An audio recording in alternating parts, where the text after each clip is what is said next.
जय हिंद साथियों। आशा करता हूँ आप सब स्वस्थ होंगे और आपकी तैयारी बहुत अच्छी चल रही होगी यूपी कांस्टेबल एग्जाम की। और जैसा कि अब हमारा एग्जाम बहुत पास आता जा रहा है, तो मैंने आपके जो जीएस का मतलब जो जीएस का सब्जेक्ट है उसका रिवीजन कराने के लिए एक एक सब्जेक्ट वाइज आपका प्रयास किया है।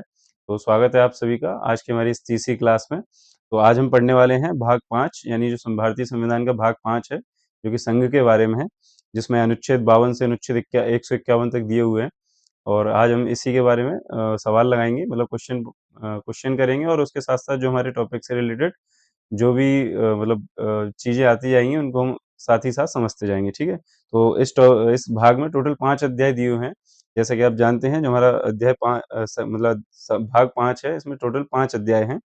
पहला है हमारा जो कि कार्यपालिका के बारे में है। कार्यपालिका, ठीक है, जिसमें कि अनुच्छेद 52 से, यानी कि हमारी जो सरकार है, मतलब संघ की, यानी कि ये पूरा संघ का भाग है, यानी कि जिसमें जो संघ की सरकार, मतलब जो हमारी सरकार है उसमें क्या क्या चीजें होती हैं, जो केंद्रीय सरकार है उसमें क्या क्या मतलब उनके स्तंभ होते हैं, उनके बारे में दिया गया है। तो जो पहला है वो है हमारा कार्यपालिका, जिसमें अ, अनुच्छेद 52 से अनुच्छेद 78 तक दिए हुए हैं। ठीक है। और सेकंड है हमारा कार्यपालिका के बाद संसद। ठीक है। तो संसद में हमारे जो अनुच्छेद हैं वो 79 से 122 तक टोटल दिए हुए हैं। तीसरा जो हमारा भाग है, तीसरा भाग हमारा है जो राष्ट्रपति जी हैं उनकी जो विधायी शक्तियां हैं, यानी कि जब संसद कार्य नहीं कर रही होती है उस समय जो राष्ट्रपति मतलब अपनी विधायी शक्तियों का यूज करते हैं, उसके बारे में दिया गया है। यानी कि राष्ट्रपति की, चलिए ऊपर लिख लेते हैं तीसरा भाग। तीसरा है राष्ट्रपति की विधायी शक्तियां।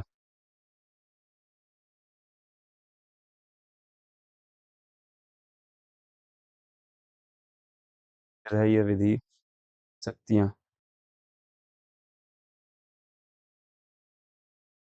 ठीक है। तो इसके लिए अनुच्छेद 123 है, जिसमें ये दिया गया है। और चौथा है हमारा भारत संघ की न्यायपालिका के बारे में।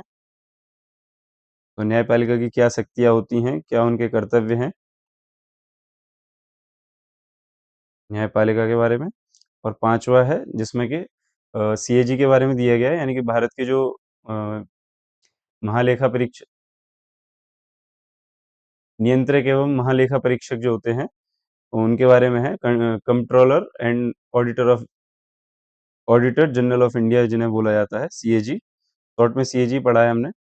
ठीक है। तो इनके लिए जो जो इसके लिए अनुच्छेद हैं वो हैं 124 से 147, और ये 148 से 151 तक। ठीक है। मतलब बाकी के बचे हुए सीएजी के बारे में दिया गया है। तो इसी के साथ हम आज के जो सवाल हैं उनको स्टार्ट करते हैं। ठीक है। तो पहला हमारा सवाल है, संघ की कार्यपालिका की शक्ति किसमें निहित होती है। तो संघ की कार्यपालिका शक्ति, जैसे कि हमें पता है, जो हमारे राष्ट्रपति महोदय हैं, उन्हीं के नाम से सारे भारत सरकार के जो भी कामकाज हैं, जो भी मतलब कानून प्रवर्तन, जो भी अधिनियम वगैरह आते हैं, वो अंततः साइन उन पे, मतलब हस्ताक्षर राष्ट्रपति महोदय के होते हैं। उसके बाद ही जो मतलब कोई भी चीज मान्य होती है। यानी जो भी कार्यपालिका की शक्ति है, मतलब जो हमारी एग्जीक्यूटिव अथॉरिटी है, उसकी जो मेन मुखिया होते हैं वो राष्ट्रपति महोदय होते हैं। तो उन्हीं के नाम से सारे काम मतलब किए जाते हैं। ठीक है। तो इसका ऑप्शन सी, आंसर सी हो जाएगा। नेक्स्ट आंसर क्वेश्चन देख लेते हैं। राष्ट्रपति पद के लिए न्यूनतम आयु क्या है। तो जैसा कि हमें पता है, राष्ट्रपति पद के लिए न्यूनतम आयु 35 वर्ष है ना। नेक्स्ट क्वेश्चन देख लेते हैं। राष्ट्रपति को पद की शपथ कौन दिलाता है। तो ये एकमात्र मतलब ऐसा सवाल है जहाँ पे राष्ट्रपति नहीं आता, वरना ज़्यादातर मतलब चाहे मंत्री जी की शपथ हो, प्रधानमंत्री की हो, या हाई कोर्ट के जो चीफ जस्टिस रहते हैं उनके, या मतलब हाई कोर्ट के जज रहते हैं या सुप्रीम कोर्ट के जज रहते हैं, उन सबको राष्ट्रपति महोदय शपथ दिलाते हैं। बट अकेले राष्ट्रपति जी हैं, मतलब वो स्वयं को नहीं दिला सकते हैं, इसीलिए उनको उच्चतम न्यायालय के जो मुख्य न्यायाधीश रहते हैं, यानी ऑप्शन जो हमारा सी है, यानी कि chief justice of India, CGI जो रहते हैं, वो राष्ट्रपति जी को शपथ दिलाते हैं। ठीक है। नेक्स्ट सवाल देख लेते हैं चौथे नंबर पर। राष्ट्रपति पर महाभियोग चलाने की प्रक्रिया किस अनुच्छेद में है। महाभियोग बोलते हैं जब मतलब कोई भी अगर जो पद पे बैठा हुआ व्यक्ति अगर पद का दुरुपयोग करता है, यानी कि जो अब पद से मतलब जैसे कार्यकाल इनका 5 साल का नियुक्त 5 साल का फिक्स रहता है पहले से। तो अगर ये पद के दौरान अगर अपना पद का दुरुपयोग करते हैं, तो संसद चाहे तो उनको महाभियोग के मतलब महाभियोग के ज़रिए अपने पद से इनको हटा सकती है, जिसके लिए अनुच्छेद 61 में प्रावधान दिया गया है। संविधान के अनुच्छेद 61 में प्रावधान दिया गया है। तो इसका ऑप्शन बी सही हो जाएगा। नेक्स्ट सवाल देख लेते हैं। राष्ट्रपति के अध्यादेश जारी करने की शक्ति किस अनुच्छेद में? तो मैंने आपको बताया था, जो हमारे संघ का जो तीसरा अध्याय है, यानी भाग 5 जिसमें संघ के बारे में जानकारी दी हुई है, उसका जो तीसरा अध्याय है वो इसी के बारे में है कि राष्ट्रपति जो अध्यादेश जारी करते हैं, यानी कि जब संसद कार्य नहीं कर रही होती है, उस समय राष्ट्रपति जी अपनी विधायी शक्तियों का उपयोग करते हैं। तो उस समय इसके बारे में मतलब संविधान के अनुच्छेद 123 में दिया गया है, आर्टिकल 123 में अध्याय 3 में, ठीक है? ये अध्याय 3 है और इसके लिए अनुच्छेद 123 दिया गया है। इसके तहत वो विधायी शक्तियों का उपयोग करते हैं, ठीक है? नेक्स्ट सवाल देख लेते हैं। राष्ट्रपति द्वारा जारी अध्यादेश की अधिकतम अवधि संसद की मंजूरी ना मिलने पर कितने वर्ष की हो सकती है? तो जैसा कि हमें मालूम है, जो हमारी संसद है वो भारत सरकार की संसद मतलब साल में वैसे 3 बार बैठती है, पर इनके जो बीच की मतलब जो संसद चलती है उस समय मतलब जो इनके बीच का जो अंतराल होता है, यानी कि एक बैठक से दूसरी बैठक के बीच में जो अंतराल होता है, उसमें 6 महीने का अंतर नहीं होता है ना? मतलब 6 महीने से ज़्यादा अधिक का अंतर नहीं होता है। प्लस में जब संसद मतलब चलती है, तो जो उन उसका जो मतलब कार्यकाल है संसद चलने का, वो 6 सप्ताह का होता है ना? तो चूँकि ये जो मतलब राष्ट्रपति जी को विधायी शक्तियाँ दी ही इसीलिए गई हैं कि जब संसद कार्य ना मतलब संसद जब ना बैठ रही हो, मतलब संसद का कार्यकाल ना चल रहा हो, और उस समय अगर राष्ट्रपति जी मतलब अगर कोई एक्ट या मतलब अधिनियम या कोई संविधान में संशोधन या कुछ भी मतलब अपनी तरफ से मतलब कोई नियम या अधिनियम या कोई भी कानून लाना चाह रहे हो, तो उसके लिए अब अगर उन्हें पता है कि संसद अभी आज नहीं बैठ सकती, लेकिन ये कानून लाना ज़रूरी है, तो उसके लिए क्या होता है, वो अध्यादेश लेके आते हैं, ठीक है? तो जब वो अध्यादेश लाते हैं, यानी अपनी विधायी शक्तियों का प्रयोग करते हैं। तो वही आर्टिकल 123 जो भी हम पिछले क्वेश्चन में पढ़ गए हैं, उसका ये उपयोग करते हुए अध्यादेश लेके आते हैं, और चूँकि वो इसीलिए लाया जाता है कि संसद उस समय कार्य नहीं कर रही है, तो वो लेके आते हैं। यानी कि जब अगली बार संसद जब बैठेगी, तो उनको वो अपना मतलब जो भी अध्यादेश है, उसको संसद से मंजूरी दिलवाना अनिवार्य होता है। ठीक है? तो इसके लिए यानी कि 6 माह के से ज़्यादा का मतलब जो अवधि है, वो संसद के बीच में मतलब संसद के बैठक का जो गैप है, 6 माह से अधिक का नहीं हो सकता, और 6 सप्ताह एक बार संसद बैठती है। यानी संसद के जो 6 महीने के बाद जब भी अगर मान के चलिए बैठती है, और उसके बाद जब 6 सप्ताह यानी कि वो चल रही होती है उस समय, यानी उसके आखिरी दिन तक का मौका रहता है कि उन्हें उस अध्यादेश को अपने यानी जो वो अध्यादेश लेके आए हैं, उसको पारित कराना रहता है, संसद से मंजूरी दिलानी रहती है। तो इसलिए इसका जो समय है वो 6 माह 6 सप्ताह, यानी कि राष्ट्रपति द्वारा अध्यादेश जारी जो मतलब किया जाता है, उसकी अधिकतम अवधि संसद की मंजूरी ना मिलने तक 6 माह 6 सप्ताह तक हो सकती है। यानी इस समय तक, यानी 6 माह तो जो संसद का जो बैठक का गैप है, वो 6 माह से अधिक नहीं हो सकता। यानी 6 माह में तो संसद बैठेगी ही बैठेगी। प्लस में जो बैठक चलती है वो 6 सप्ताह तक चलती है। यानी संसद जैसे आज से स्टार्ट हुई है, तो लगभग मतलब 6 सप्ताह या लगभग डेढ़ महीने तक वो संसद का बैठक का कार्यकाल होता है एक बार का। तो जब मतलब लास्ट टाइम तक, लास्ट दिन तक, अंतिम दिन तक मतलब राष्ट्रपति जी को मौका दिया जाता है कि जो उनके द्वारा अध्यादेश लाया गया है, उसको संसद से मंजूरी दिलवा दें, ठीक है? आई होप आपको समझ में ज़रूर आ रहा होगा, और मेरा प्रयास अगर आपको अच्छा लग रहा हो, तो दोस्तों के साथ इसे शेयर ज़रूर करें, ठीक है? नेक्स्ट क्वेश्चन देख लेते हैं। राष्ट्रपति की क्षमादान की शक्ति किस अनुच्छेद के अंतर्गत आती है? तो यानी कि जो भी हमारे मतलब हाई कोर्ट, सुप्रीम कोर्ट, यानी कि जो पहले मतलब जिला न्यायालय से अगर किसी को दंड दिया जाता है, तो वो फिर हाई कोर्ट से या सुप्रीम कोर्ट से मतलब अपना अपील कर सकता है, और उसकी अपील जब सुप्रीम कोर्ट से भी उसको सज़ा नियत हो जाती है, तो उसके बाद वो राष्ट्रपति जी मतलब राष्ट्रपति के पास अपने क्षमादान के लिए पत्र लिख के भेज सकता है। कोई भी अगर मतलब अभियुक्त है या अपराधी है, तो राष्ट्रपति जी को क्षमादान की शक्तियाँ प्राप्त हैं, यानी किसी को अगर वो चाहें और तो उसको क्षमादान दे सकते हैं, और इसके लिए अनुच्छेद 72 यानी संविधान का अनुच्छेद 72 इसमें प्रावधान दिया गया है राष्ट्रपति जी की क्षमादान शक्तियों का। ठीक है? नेक्स्ट सवाल देख लेते हैं। राज्यसभा का प्रधान सभापति कौन होता है? ये हमारा मतलब जो कार्यपालिका है, जिसमें सबसे सुप्रीम राष्ट्रपति जी होते हैं, उसके बाद सेकंड नंबर पे उपराष्ट्रपति जी आते हैं, तो उसके बारे में दिया गया है। तो ये उपराष्ट्रपति जी मतलब अपने उपराष्ट्रपति पद के साथ-साथ राज्यसभा का प्रधान सभापति का जो पद होता है, उसे भी सँभालते हैं, यानी कि जो भी राज्यसभा उस समय चल रही होती है, उनके ये सभापति होते हैं। ठीक है? मतलब उपराष्ट्रपति होने के साथ-साथ ही सभापति होते हैं। जैसे कि लोकसभा में स्पीकर का पद होता है, वैसे ही जो राज्यसभा का स्पीकर का पद है वो उपराष्ट्रपति जी के पास होता है। तो इसका ऑप्शन बी सही हो जाएगा। ठीक है, नेक्स्ट सवाल देख लेते हैं। अ, उपराष्ट्रपति का चुनाव कैसा होता है? तो ये तो हम जानते हैं, राष्ट्रपति का चुनाव और उपराष्ट्रपति का चुनाव दोनों हमारे द्वारा नहीं होते हैं। हमारे द्वारा जैसे सांसद का चुनाव होता है वो हमारे द्वारा वोट दिया जाता है, मतलब जो भी 18 प्लस अहर व्यक्ति होते हैं उनके द्वारा मतलब सांसद और विधायक या सरपंच के चुनाव में वोट दिया जाता है, पर उपराष्ट्रपति और राष्ट्रपति के चुनाव में डायरेक्ट हमारे द्वारा वोट नहीं दिया जाता है। पर जो हमारे द्वारा चुने हुए मतलब व्यक्ति हैं, चाहे वो सांसद हों या मतलब उपराष्ट्रपति जी के लिए सांसद और राष्ट्रपति जी के लिए सांसद प्लस में राज्यसभा सांसद दोनों ही होते हैं एक तरह से। तो इसमें जो निर्वाचक मंडल होता है, जो मतलब हमारे द्वारा चुने हुए जो निर्वाचक मंडल है, उसके द्वारा उपराष्ट्रपति जी का मतलब वोट डाले जाते हैं, उनका चुनाव हमारे निर्वाचक मंडल यानी हमने जो चुन के जिनको भेजा है वो चुनते हैं उपराष्ट्रपति जी को। यानी कि जो एक तरह से देखा जाए हमारे द्वारा अप्रत्यक्ष रूप से राष्ट्रपति जी को चुना जाता है, इसलिए जो उपराष्ट्रपति का चुनाव है वो अप्रत्यक्ष रूप से चुनाव निर्वाचित मंडल द्वारा किया जाता है। जो हमारे द्वारा निर्वाचित हुए हैं उस मंडल द्वारा उनका मतलब चुनाव किया जाता है, तो एक तरह से अप्रत्यक्ष रूप हो जाता है। इसका बी ऑप्शन सही हो जाएगा। नेक्स्ट सवाल देख लेते हैं।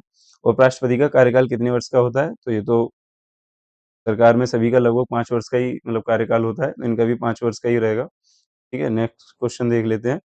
उपराष्ट्रपति को शपथ कौन दिलाता है? तो जो मैंने आपको अभी बताया था कि जो मतलब राष्ट्रपति जी को छोड़ के बाकी सबको शपथ लगभग राष्ट्रपति जी ही दिलाते हैं। तो इसमें भारत के राष्ट्रपति या उनके द्वारा नियुक्त व्यक्ति अगर वो उपस्थित नहीं है उस समय, तो किसी न किसी व्यक्ति को मतलब नियुक्त कर सकते हैं उस उनको शपथ दिलाने के लिए, उपराष्ट्रपति जी को शपथ दिलाने के लिए। तो इसमें ऑप्शन सी इसमें सही हो जाएगा। ठीक है, नेक्स्ट सवाल देख लेते हैं। प्रधानमंत्री की नियुक्ति कौन करता है? तो जैसा कि हमारे संविधान में दिया गया है, जो राष्ट्रपति जी हैं उनकी मतलब सलाह के लिए या उनकी सहायता के लिए एक मंत्रिपरिषद होती है जिसका प्रधान यानी जिसका मुखिया प्रधानमंत्री होता है। तो प्रधानमंत्री की नियुक्ति राष्ट्रपति महोदय द्वारा की जाती है। इसका भी ऑप्शन सी सही हो जाएगा। नेक्स्ट सवाल देख लेते हैं। मंत्रियों की अधिकतम संख्या लोकसभा की संख्या के का कितने प्रतिशत तक हो सकती है? अर्थात भारत की लोकसभा और साथ ही साथ जो राज्यों की विधानसभाएं भी होती हैं, उनमें जो मंत्रियों की नियुक्ति होती है वो जो मतलब सांसद या विधानसभा के जो मतलब संसद के जो मतलब मेंबर्स होते हैं या अधिकतम मेंबर्स होते हैं, तो उनकी जो कुछ प्रतिशत मतलब डिसाइड किया गया है, यानी 15% डिसाइड किया गया है उनकी मंत्रियों की संख्या के लिए। मतलब जो सांसद में जैसे मान के चलिए अगर हम केंद्र की बात करें तो जो संख्या है मतलब मंत्रियों की जो संख्या है लोकसभा की संख्या का 15% होती है। ऐसे ही राज्य सरकारों में जो मंत्रियों की संख्या है वो राज्य विधानसभाओं की संख्या के 10% के सॉरी 15% के बराबर होती है। और कुछ राज्यों में इसमें छूट है, मतलब अनुबंध अलग हैं, जैसे कि हमारा दिल्ली जो केंद्र शासित प्रदेश है उसमें विधानसभा होती है, तो वहाँ पे जो विधानसभा के कुल संख्या मतलब कुल विधायकों की संख्या होती है, उसमें मंत्रियों की संख्या सिर्फ 10% होती है ना? तो यानी कि जो दिल्ली हमारी जो विधानसभा है दिल्ली केंद्र शासित प्रदेश की, उसमें टोटल मंत्रियों की संख्या 70 है। तो सॉरी टोटल उसमें विधायकों की संख्या अगर 70 है यानी विधानसभा के जो मेंबर हैं उनकी संख्या अगर 70 है, विधायकों की संख्या तो 10% यानी कि 7 हमारे मंत्री होते हैं। तो दिल्ली सरकार में 7 मंत्री होते हैं। इसी तरीके से जो हमारे लोकसभा है उसमें भी अगर मान के चलिए 545 टोटल संख्या है लोकसभा की, तो इसका अधिकतम यानी कि 15% अधिकतम जो लगभग शायद 85 के समथिंग होता है संख्या में। हाँ, 85 या 84 होगा। तो इतना ही मतलब टोटल जो मंत्रियों की संख्या है वो इतनी ही हो सकती है। मतलब जो राज्य मंत्री मंत्री स्वतंत्र प्रभार और कैबिनेट मंत्री जो बनाए जाते हैं, इन सबको मिला के जो संख्या होगी 85 से अधिक नहीं होगी। ठीक है, नेक्स्ट सवाल देख लेते हैं। मंत्रिपरिषद सामूहिक रूप से किसके प्रति उत्तरदायी होती है? ये सवाल ज़्यादातर लोग मतलब पहले आप कमेंट करिए फिर उसके बाद मैं बताता हूँ आपको। इस सवाल में ज़्यादातर लोग गलती करते हैं, क्योंकि जो मंत्रिपरिषद की नियुक्ति है या मतलब सलाह देने के लिए एक जो मंत्रिपरिषद की नियुक्ति करता है वो राष्ट्रपति करता है। तो इसमें ज़्यादातर लोग जवाब में आंसर में राष्ट्रपति ही लगा देते हैं, क्योंकि जब नियुक्ति उनके द्वारा की जाएगी तो उत्तरदायी यानी कि जिम्मेदारी भी वो उनके प्रति होगी। ऐसा नहीं है, जो हमारी मंत्रिपरिषद है केंद्र की वो संसद के प्रति जिम्मेदार होती है, ना कि राष्ट्रपति जी के प्रति। ठीक है, तो नेक्स्ट सवाल देख लेते हैं। हमारा अगला सवाल क्या है? 15वां सवाल है, बिना संसद सदस्य रहे कोई व्यक्ति अधिकतम कितने समय तक मंत्री रह सकता है? यानी कि जो हमारी संसद है उसमें 2 सदन होते हैं, एक लोकसभा और एक राज्यसभा। तो कोई व्यक्ति संसद रहे बिना यानी संसद का सदस्य रहे बिना, यानी ना तो वो लोकसभा का मेंबर हो और ना ही वो राज्यसभा का मेंबर हो, तब तक वह व्यक्ति अधिकतम कितने समय तक मंत्री रह सकता है? यानी कि मंत्री बनने के लिए किसी व्यक्ति को, जो हमारी संसद है उसके दोनों सदनों में से किसी न किसी एक सदन का सदस्य होना आवश्यक होता है, चाहे तो वो लोकसभा का सदस्य हो या राज्यसभा का सदस्य हो। लेकिन किन्हीं परिस्थितियों में अगर राष्ट्रपति जी द्वारा अगर किसी व्यक्ति को मंत्री बना दिया जाता है, तो उसको लोकसभा या राज्यसभा किसी न किसी एक संसद मतलब सदन में, संसद के किसी भी एक सदन में उसको विद इन 6 मंथ, यानी कि 6 माह के अंदर उसे किसी न किसी एक सदन में स्वयं को मतलब सदस्य बनाना पड़ेगा, है ना? मतलब 6 माह के, इसका बी ऑप्शन सही हो जाएगा, यानी 6 माह के भीतर-भीतर किसी व्यक्ति को संसद का सदस्य बनना पड़ेगा, या तो वो लोकसभा का बने या राज्यसभा का बने, तब जाके उसका मंत्री पद आगे चलेगा। मतलब किन्हीं भी परिस्थितियों में अगर बना दिया जाता है उसे, मंत्री बना दिया जाता है और उसको लोकसभा या राज्यसभा का सदस्य नहीं है, तो उसको आगे आने वाले 6 महीने के भीतर किसी न किसी एक सदन का सदस्य होना पड़ेगा, यानी संसद उसे बनना पड़ेगा, तब जाके वो उसका मंत्री पद आगे चलेगा, ठीक है? तो इसका ऑप्शन बी सही हो जाएगा, यानी कि 6 माह तक कोई भी व्यक्ति बिना किसी संसद का सदस्य रहे, यानी बिना संसद के किसी सदन का सदस्य रहे, वो 6 माह तक मंत्री पद धारण कर सकता है। नेक्स्ट सवाल देख लेते हैं। भारत का महान्यायवादी का उल्लेख किस अनुच्छेद में है? तो जो मैंने आपको बताया था, अटॉर्नी जनरल ऑफ इंडिया, ये जो पद है, मतलब ये राष्ट्रपति जी को सलाह देने के लिए बनाया गया है, और किसी भी कोर्ट में, यानी भारत के राज्य क्षेत्र के भीतर किसी भी कोर्ट में जाके भारत सरकार का पक्ष रखने के लिए इस पद को बनाया गया है। ये राष्ट्रपति जी को सलाह देता है और वो सारे काम करता है जो राष्ट्रपति इसे देते हैं, ठीक है? तो इसका जो उल्लेख है वो अनुच्छेद 76, यानी कि हमारे भारतीय संविधान के अनुच्छेद 76 में इसका उल्लेख दिया गया है।